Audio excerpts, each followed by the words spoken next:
Il y a aussi le troisième point, qu'il y a en France, sur ces classes d'âge, des dispositifs particuliers qui donnent des revenus de substitution relativement plus élevés que pour les autres classes d'âge.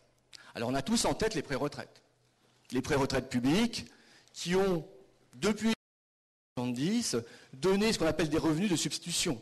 On a effectivement des revenus qui peuvent durer effectivement jusqu'à l'âge du taux plein. Donc pas forcément 60 ans, qui peuvent effectivement durer et qui donnent quelque part des facilités un peu plus grandes aux seniors pour être en dehors de l'emploi.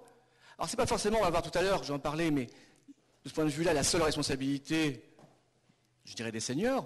Les entreprises utilisent aussi beaucoup l'existence de ces dispositifs particuliers pour faire partir les seniors. Donc, je ne vais pas faire une revue ici historique, je crois que j'en ai pas le temps. Les pré-retraites publiques, on les connaît 70-80, les années 70-80.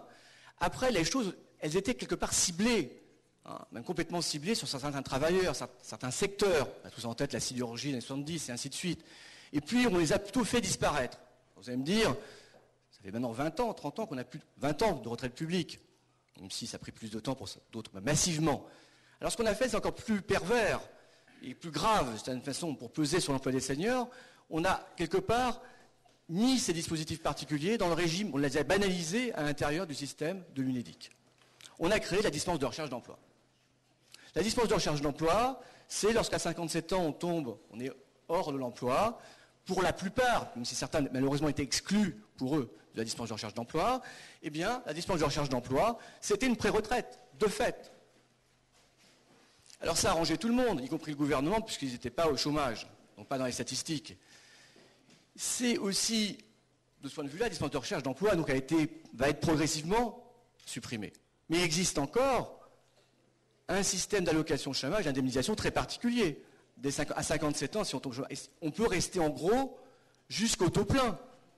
Donc, pourquoi pas 65 ans, dans un régime indemnisé. Donc, au-delà des 24 mois, je dirais des travailleurs standards, hors 55 ans ou hors 57 ans.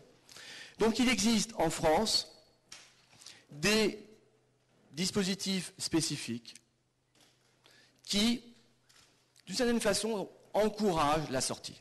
Alors, elle encourage la sortie pour les travailleurs qui sont usés, bien sûr, puisque,